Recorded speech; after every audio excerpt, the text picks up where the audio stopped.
Meu nome é Laura Mendes. Tenho 30 anos. Ontem à noite fui surpreender meus pais, mas no momento em que entrei na casa, congelei. Eles estavam caídos no chão da sala, inconscientes, sem se mexer. Com as mãos tremendo, eu os levei correndo para o hospital. E então o médico disse algo que me destruiu por dentro. Eles foram envenenados. Eu comecei a chorar. Não conseguia entender como aquilo tinha acontecido, nem quem seria capaz de fazer uma coisa dessas. Nada fazia sentido. Mas uma semana depois, o que meu marido descobriu fez meu coração parecer parar de bater. Antes de contar o que realmente aconteceu, por favor, dê like e se inscreva no canal e me diga de qual cidade ou estado você é nos comentários. Agora, vamos começar.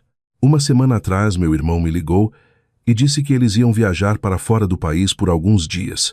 Antes de desligar, ele falou: "Pai e mãe vão ficar sozinhos. Visita eles quando puder." Tudo parecia normal, e foi por isso que decidi ir surpreendê-los. Fazia tempo que eu não aparecia por lá. A vida tinha ficado corrida e eu vivia adiando. Mas naquele dia, finalmente decidi. Chega de desculpas. Queria vê-los, sentar com eles, conversar como antigamente. A casa parecia quieta quando cheguei, silenciosa demais. Normalmente, minha mãe deixava a novela ligada ou meu pai ficava no quintal regando as plantas ou cuidando do pomar pequeno. Mas naquele dia, nada. Empurrei a porta devagar. "Mãe?" chamei. Nenhuma resposta. "Pai?" Ainda nada. Um sentimento estranho apertou meu peito. Alguma coisa não estava certa. Entrei e então eu os vi. Os dois estavam deitados no chão, completamente imóveis. Por um segundo, minha mente ficou em branco. Eu não conseguia entender o que estava olhando. Não parecia real. "Mãe", sussurrei, me aproximando, sem resposta. Larguei a bolsa e corri até eles, minhas mãos tremendo enquanto tocava o rosto da minha mãe. Frio, gelado demais. "Pai, acorda!" gritei, a voz falhando, mas nenhum dos dois se mexeu. O pânico me tomou de uma vez. Peguei o celular com as mãos trêmulas e chamei a ambulância. "Por favor, venham rápido", chorei. "Eles não acordam. Por favor, depressa." Aqueles poucos minutos pareceram horas. Eu continuava tentando acordá-los, chamando seus nomes sem parar, mas nada funcionava. Quando a ambulância finalmente chegou, tudo virou um caos. Os paramédicos entraram correndo, checaram os sinais vitais, colocaram máscaras de oxigênio e os levaram rapidamente. Eu os segui até o hospital, o coração disparado. Não parava de tremer, não parava de pensar no que tinha acontecido. No hospital, eles foram levados direto para a emergência. As portas se fecharam e eu fiquei do lado de fora, sozinha. O tempo passava devagar. Cada segundo pesava. Eu ficava olhando para aquelas portas, torcendo para que se abrissem, torcendo para que alguém saísse e dissesse: "Eles estão bem." Mas ninguém vinha. Tentei ligar para meu irmão. Nada. Ainda nada. "Atende, por favor, atende", sussurrei, mas a chamada só tocava. Liguei para a esposa dele. Mesma coisa, sem resposta. Minha mente começou a acelerar. Onde eles estão? Por que não atendem? Depois de um tempo, nossos parentes começaram a chegar. Eu tinha ligado para um deles antes, e eles vieram rápido ao ouvir o que aconteceu. "O que foi?" perguntou um. "Não sei", respondi, a voz tremendo. "Eu só os encontrei assim." Outro parente falou: "Seu irmão viajou na semana passada, né?" Eu assenti. "Sim, ele saiu há dias." Eles se entreolharam, a preocupação crescendo nos rostos. As horas passaram. Finalmente o médico saiu. Eu corri até ele. "Como eles estão?" perguntei rápido. "Eles vão ficar bem?" A expressão do médico era séria. "Eles estão vivos", disse ele. "Mas o estado é crítico." Meu coração afundou. "O que aconteceu com eles?" perguntei. Ele me olhou por um segundo e então falou: "Eles foram envenenados." As palavras me acertaram como um choque. "Envenenados?" repeti. Senti as pernas fraquejarem. "Tem certeza?" perguntei. Ele assentiu. "Sim, estamos fazendo tudo o que podemos, mas a situação é muito grave." Lágrimas encheram meus olhos. Eu não conseguia acreditar. Envenenados. Quem faria uma coisa dessas? E como? Não tinha arrombamento, não tinha roubo, nada havia sumido. Então como? Dei um passo para trás devagar, a mente girando. Nada fazia sentido. Nada mesmo. Atrás de mim, os parentes cochichavam. Isso é sério. Quem seria capaz? Eu não tinha respostas, só fiquei ali, paralisada. Tentei ligar para meu irmão de novo. Ainda sem resposta. Quanto mais eu tentava, mais inquieta eu ficava. Alguma coisa estava errada, muito errada. Naquela noite, eu não saí do hospital. Não conseguia. Fiquei do lado de fora do quarto, esperando, rezando, torcendo. Toda vez que um médico passava, meu coração acelerava. Qualquer barulho me deixava nervosa. Eu ficava pensando naquele momento em que abri a porta e os vi caídos. Não parecia acidente. Não parecia algo aleatório. Parecia que alguém tinha planejado aquilo. Mas quem e por quê? Conforme a noite avançava, um pensamento não parava de se repetir na minha cabeça. Se eles foram envenenados, alguém deu o veneno. E quem fez isso era alguém em quem eles confiavam. Olhei para o celular de novo, ainda sem ligação, sem mensagem, sem resposta. Meu irmão continuava sem atender. E pela primeira vez, um medo estranho começou a crescer dentro de mim. Não só medo pelos meus pais, mas medo da verdade. Porque, lá no fundo, eu sentia que aquilo não tinha acabado. Nem de longa. A noite pareceu infinita. Eu não dormi. Só fiquei sentada do lado de fora do quarto do hospital, esperando e rezando. Bem cedo na manhã seguinte, meu celular finalmente tocou. Era meu irmão. Atendi na hora. Onde você está? Disse eu, a voz tremendo. Por que não atendeu? Pai e mãe estão no hospital. Houve uma pausa. Depois veio a voz dele, confusa e preocupada. O quê? O que aconteceu? Eles estão inconscientes, respondi, tentando não chorar. O médico disse que foram envenenados. O quê? Ele disse alto. Isso não é possível. Em poucas horas, ele e a esposa chegaram ao hospital. Entraram correndo, claramente em pânico. O rosto dele estava tenso e os olhos da esposa já cheios de lágrimas. O que aconteceu? Perguntou rápido. Como? Como isso aconteceu? Não sei, respondi. Eu só os encontrei assim. A esposa dele cobriu a boca. Meu Deus, quem faria uma coisa dessas? Sussurrou. Ficamos todos ali, em choque. Ninguém tinha respostas. Os médicos não deixaram a gente ficar muito tempo perto deles. Eles ainda estavam em estado crítico. Máquinas ao redor. Meu irmão ficou quieto, olhando para eles.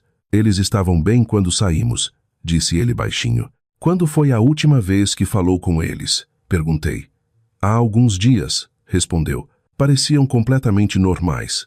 A esposa dele assentiu devagar, concordando que tudo parecia certo. Mais tarde, naquele dia, a polícia chegou e começou a fazer perguntas. Quem mora na casa? Perguntou um dos policiais. Meus pais, respondi. Meu irmão e a esposa dele também moram lá, mas estavam viajando. O policial anotou e não havia sinal de arrombamento. Não, respondi. Ele olhou para todos nós. Estamos tratando isso como caso de envenenamento. Vamos investigar tudo. A palavra envenenamento ainda não parecia real. Eles perguntaram ao meu irmão sobre a viagem. Quando vocês saíram? Há cerca de uma semana, disse ele. Estávamos fora do país. Vocês têm registros da viagem?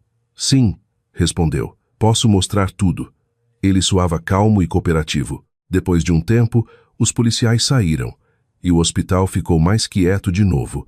Mas por dentro tudo pesava. Os dias começaram a passar devagar, cada um mais longo que o outro. Meus pais continuavam em estado crítico e os médicos tentavam de tudo. Eu ficava no hospital a maior parte do tempo, e meu irmão e a esposa dele também estavam lá. Às vezes nos sentávamos juntos em silêncio.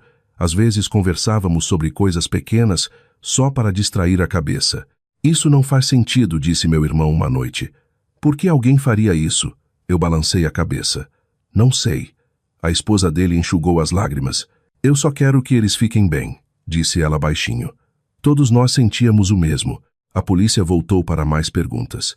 Verificaram detalhes da casa, perguntaram sobre visitas, comida e rotina diária, mas nada claro surgiu. Não havia sinal de roubo, nada faltando e nenhum arrombamento. Parecia um mistério sem direção. Uma noite, eu estava sentada sozinha no corredor quando meu marido veio e se sentou ao meu lado. Ele tinha ficado quieto nesses últimos dias, observando tudo. Como você está aguentando? Perguntou. Não sei, respondi honestamente. Nada faz sentido.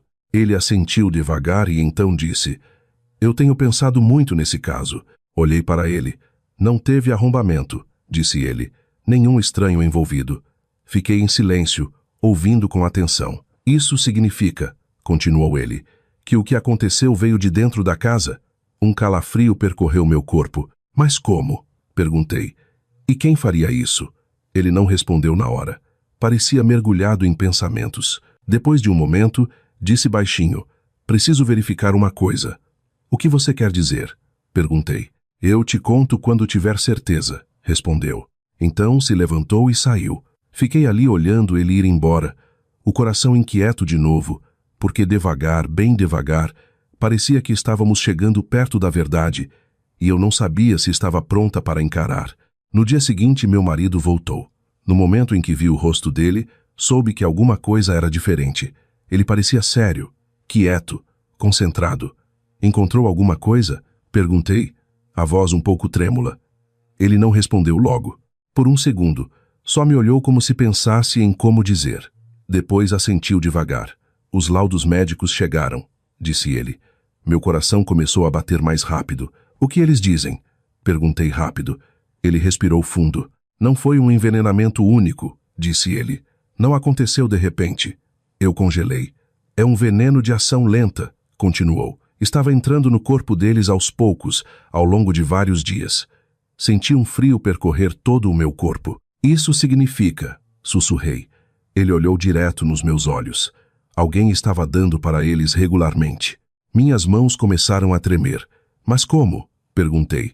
Eles não comem comida de fora. Não confiam em estranhos. Nem deixam qualquer um entrar na casa facilmente. É exatamente por isso que comecei a verificar tudo, disse ele calmamente. A rotina diária deles, o que comem todo dia, o que nunca muda. Ele fez uma pausa e então falou: e eu encontrei uma coisa. Fomos de carro até a casa dos meus pais. O silêncio no carro era pesado e minha mente corria cheia de perguntas. No momento em que entramos na casa, meu peito apertou de novo. Tudo parecia igual, limpo, normal, tranquilo, mas agora parecia diferente. Meu marido foi direto para a cozinha sem hesitar. Abriu o armário devagar e pegou um pote de conserva de pimenta caseira. Virou-se para mim. Eles comiam isso todo dia, né? Perguntou. Eu assenti devagar. Sim, toda manhã com o café. Meu coração batia cada vez mais rápido. Ele pegou o celular. Tem uma coisa que você precisa ver, disse ele. Senti os dedos gelarem. Ele abriu um vídeo. Seus pais tinham câmeras escondidas na casa, disse ele. Para segurança, instalaram sem contar para ninguém. Segurei a respiração enquanto o vídeo começava a rodar. A cozinha apareceu na tela. A mesma cozinha, mas de dias atrás. E então, eu os vi. Meu irmão e a esposa dele estavam ali como se tudo fosse normal, conversando casualmente. Por um momento, fiquei confusa. Depois, devagar, meu irmão pegou o pote de conserva. Meu coração deu um salto. Ele abriu e olhou ao redor por um segundo. Então a esposa dele se aproximou, tirou um pacotinho da mão e, bem ali na frente da câmera, eles despejaram no pote de pimenta. Minha visão embaçou. Não, sussurrei, a voz quase não saindo. Eles misturaram com cuidado, fecharam o pote, colocaram de volta exatamente no lugar e depois saíram como se nada tivesse acontecido. O vídeo parou. Por um momento, houve silêncio completo. Eu não conseguia me mexer, não conseguia falar. Parecia que meu corpo inteiro tinha parado de responder. Isso não é real, disse eu, a voz tremendo. Mas lá no fundo, eu sabia que era. Eles planejaram tudo, disse meu marido baixinho. Sabiam que o veneno agiria devagar, para ninguém suspeitar. Minhas lágrimas começaram a cair sem controle. Eles viajaram logo depois, continuou ele, para ter um álibi perfeito. Cobri a boca, chorando. Por quê? Sussurrei de novo, a voz se quebrando completamente. A resposta do meu marido veio devagar. Imóvel, herança. Aquela única palavra pesou mais que tudo. Eles sabiam que tudo viria para eles só se seus pais não estivessem mais aqui, disse ele. Minhas pernas fraquejaram e eu me sentei pesadamente na cadeira. O mesmo irmão que me ligou, que me pediu para visitar nossos pais, estava planejando a morte deles. Eu não conseguia aceitar, não queria, mas a verdade estava bem na minha frente. A polícia foi avisada imediatamente. O vídeo foi entregue. Os laudos confirmaram tudo e não restava mais dúvida. Meu irmão e a esposa dele foram presos.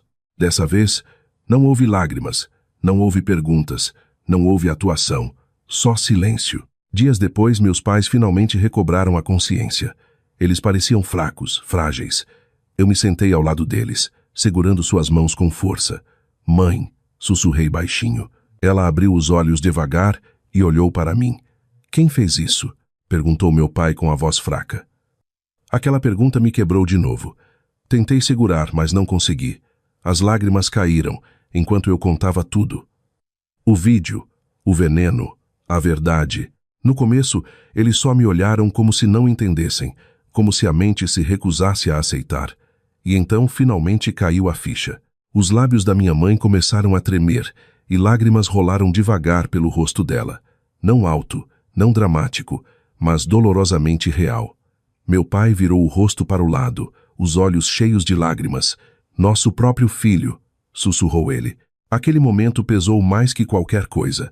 Não era só dor, era um coração partido, um tipo de dor que fica para sempre.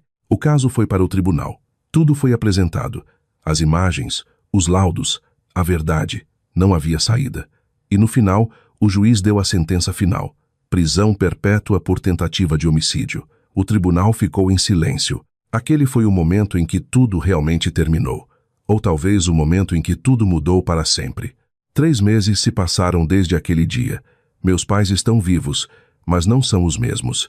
Eles não riem como antes, não falam muito, e às vezes ficam sentados em silêncio, perdidos nos próprios pensamentos. Estão tentando seguir em frente, tentando esquecer. E eu também estou tentando. Mas algumas memórias não desaparecem. Algumas feridas nunca cicatrizam, porque às vezes as pessoas em quem você mais confia são exatamente aquelas que te machucam mais fundo. Se você já passou por uma traição assim dentro da família, ou se tem uma história parecida, conta aqui nos comentários. Cuide bem dos seus pais enquanto ainda dá tempo.